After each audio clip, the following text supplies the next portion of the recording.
Hi guys, welcome back to the shop. Another no nonsense video for you today on changing consumables with a Mig Welder. Now, the keen-eyed amongst you will have noticed that I'm working here today with my helviLITE 182, the filMAKER 182, and I will post this video twice, not just shamelessly rinsing YouTube content, but because all of the other videos, and I mean all without exception, that I've seen on YouTube are in Italian without English subtitles. So this is for any other long-suffering helviLITE users in the UK. This is the no-nonsense version of how to get stuff done with your helviLITE filMAKER. Okay, so three parts to this. I'm going to change the gas, going to change the wire, and we're going to change the tip. If you're going from gauge to gauge, 0.6 to 0.8 for instance, you will need to change your tip. That's nice and easy. I'll get to that in a bit. First things first, let's change the wire. So in this at the moment I am using gas, although this particular welder can also use gas less, so we can have a flux core. If you do use the flux core on this particular model as opposed to gasless, you have to change the polarity of the clamp and the torch, gas and no gas. You'll note here with gas the torch has to be positive, with no gas the flux core, the torch has to be negative. It is just a case of taking it out, bobbing it across. This is the same for quite a lot of units on the market, but just be very careful to make sure that you have the right orientation of your polarity. Okay, so we are looking at the side panel here. This is the helviLITE 182 gasless or gas Mig Welder. To open the side panel, push up on the catch and lift. So what we're going to do here is we're going to take the old spool off, make sure that that's tidied away, not going to suddenly bird's nest out all over the place, and we need to make sure that there is enough of the wire at the other end to be able to pull it out. We can pull it back, but easiest to pull it out. So you'll notice here I've got a bit sticking out of the end. I'm going to grab that with some needle nose pliers, wrap it around a few times to give myself some purchase. But before we try and do that, we need to take care of the spool. So you'll see in the middle here there is a little plastic piece that you pull out that just slides out. You get a spare one of these in the kit, it says pull on it. Not surprisingly, the purpose of that is to stop these two prongs from squeezing in and allowing the spool to come off. I'm going to be keeping a very tight hold of this as I pull it off, but squeeze those two prongs together and the spool will just slide off. I'll let it out a little bit, hold your finger underneath to prevent the wire from suddenly going crazy, and we're going to cut it. There is a hole on the side of the spool. Just put the wire off, cut there, through that.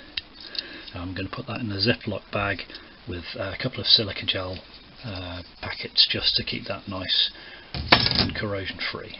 So that's the old spool done. That was, by the way, a spool of 0.8mm copper coated mild steel wire. Now this time around I'm going to be changing that for 0.6mm. I need to weld some 16 gauge steel, so I'm bringing it right down for that. And the next thing we need to do is get the wire out of the hose, attached to both ends. So to do this, we're going to release the tensioner. No surprises here, I guess. It just slides down to the front. Tensioner pulley there lifts up, and here's the drive wheel inside. Now I'll show you that drive wheel in a second. The first thing I need to do, now that everything's nice and free, is I need to get rid of the wire that's all the way up the line to the hose. So I'm going to grab hold of that and just give it a pull. Nothing we can do about it. You're going to lose a couple of meters of wire. That's just a casualty of changing over. Okay, so next job, before we do anything else, is to pull the tip off, and these just literally pull off. There's a spring that holds it in place. and I'm going to remove the tip. That does two things. Firstly, it reminds me that I need to change this 0.8 tip over for a 0.6 tip for the new wire, but it also, when we're pushing the wire through the tube, means that it's not going to hit any resistance at this end and strain the motor. So I'll come back to that in a second. Now, if you were going from a thin to a thick wire, you could need to change the drive motor, and if there's two sides to this, a thick side and a thin side. If we rotate this anti-clockwise, the plastic piece comes out, the retainer. Keep that safe. The wheel then just pops off, and you'll notice there is a thin and a thick drive side to it. If you were going to a thick wire, just change it over, put it back on. That's the 0.8. I'm going to use it on the 0.6 setting, so pop that back in. This slides back over the top of that and then rotates clockwise to lock it in place. So that means basically that when this is down and tensioned, the right side is going to be driving it, so it's not going to be loose in the slot, it'll be nice and tight. Next job then is to get our replacement wire. So, spool here of 0.6. I'll just open this up, and what I like to do, if possible, is actually keep the paper on, even though I've taken off the plastic. Okay, so you'll see here, that's the wire we're going to be feeding through.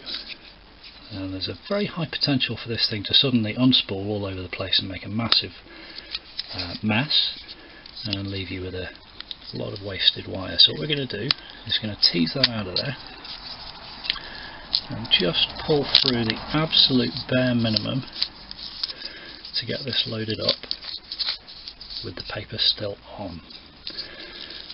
Okay, so that's not going to spool off anywhere, no bird's nests here.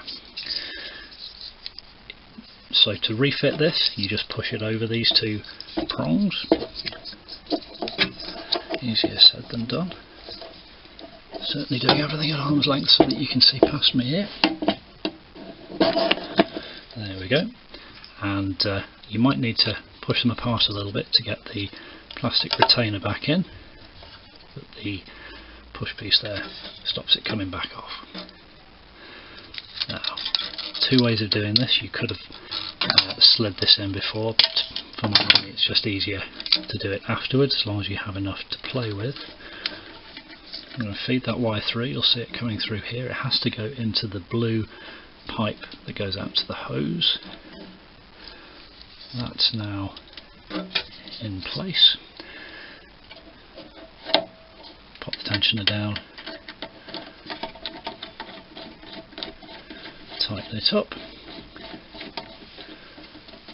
Okay, make sure everything is as it should be. We don't actually need to take the paper off here, it will tear off as you wind it on, but if we just peel the paper off, no fuss, no drama.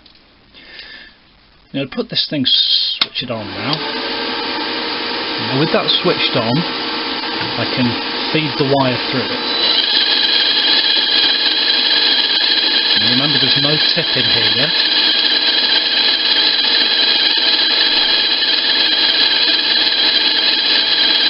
Wait for it. The manual recommends doing this straight out, but just so that you can see what's going on. I have a nice loose arc here, no tight coils in the pipe, so the liner shouldn't be impacted, and you'll see that popping out. Perfect. So I can turn that off again now.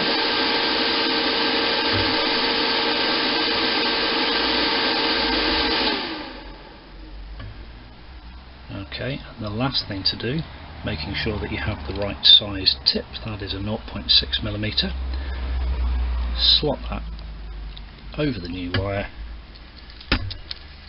Again, easier said than done, because where it's clipped sometimes it's not particularly straight, and this is why it's a really good idea to take the tips out before you do this to avoid straining the motor. First time through we might just need to give it a bit of violence. There we go. So that's now running freely along that pipe, along that wire rather.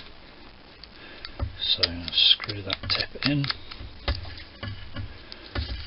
Finger tight is plenty.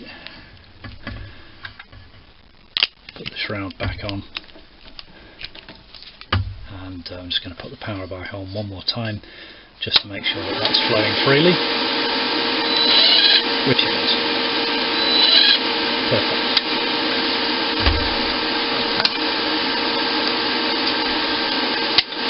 So that end is now good to go. That's the wire installed, the right drive wheel selected, tensioned, fed through, new tip on, ready to roll.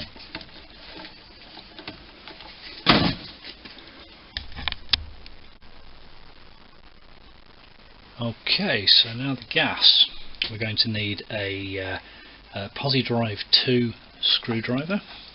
Make sure that the gas is supported when you loosen this off.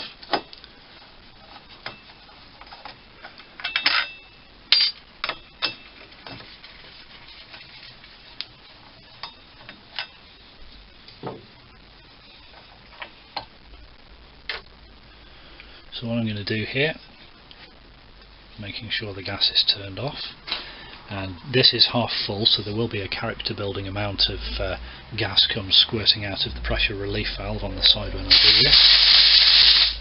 There it is. You just unscrew the old one. That goes back in the stock. And I'm going to, because I'm working on the very thin metal sheet here with 0.6 gauge wire, I'm going to 0.6 millimeter wire. I'm going to use a mixture of 86% argon, 14% CO2, standard welding gas. So, likewise, when this goes back on, when it engages, there is going to be a sudden squirt out of the side. Be ready for it. I'm supporting this on my chest as I wind this in. As soon as I feel it start to engage, that'll now hang quite comfortably. I'm getting ready to turn it quite quickly, and making sure that my finger is not right next to the jet of gas where it's going to get squirted. There we go. You don't want to get frozen. Okay. Reverse procedure to refit.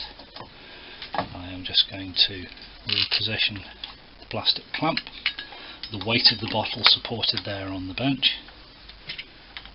Screws go back in and just tighten up. Don't over tighten them or it will strip the thread out of the screws. It's only a plastic fitting, doesn't need a lot.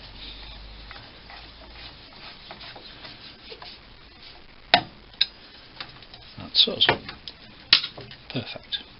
I should point out actually with this particular unit that the regulator with the gauge on it that actually shows litres per minute is not standard. Usually you just get a plain version of the same thing with that. Now there's nothing wrong with that, it works absolutely fine. You just need something like this to be able to fit over the end of the nozzle to show you your flow rate. I'll show you how that works in a different video. For me it's just easier to have that engaged. Now we don't need to turn on the unit to do this. You can just open the regulator, note the dial suddenly leaps up, there you go. Press the button on the torch to open the solenoid and you can see what pressure is coming out of it. I tend to work around just short of 3 to 4 litres per minute. That's plenty. That's us. Don't forget to turn that off. Always check with the unit flowing rather than reading on here the pressure that's coming out. And if you want to, you can just double check. There's a little flow meter there just to make sure that the correct volume is being released. So that's it, we've changed the wire, we've changed the tip, changed the gas, good to go. Remember, because I'm currently working with normal steel welding wire and gas, shrouding gas, the negative terminal for the clamp goes into the negative. Obviously, I'm with stick welding, very used to this always being negative, but if I was working flux core with no gas, I would need to change this over to the other side, and then the clamp goes into the positive. But to avoid confusion with me setting this up here, good to go. So I'm going to be welding around about 1.2 to 1.5 mil plate. I'm going to start off with this dial here right in the middle of the balance range. Note that for gas it's the grey around the outside, for no gas it's the red around the inside of those two dials. Cracking little unit, just wish some of the videos out there were not in Italian, or at the very least had English subtitles.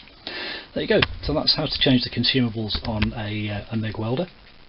Specifically how to change the consumables on a helviLITE filMAKER 182 set up for gas welding with 0.6mm wire and the mixture of 86% argon to 14% CO2 in the gas bottle.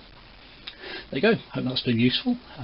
If it has, please don't forget to like and subscribe and click the bell button for more no-nonsense workshop tips just like this one. Speak to you soon.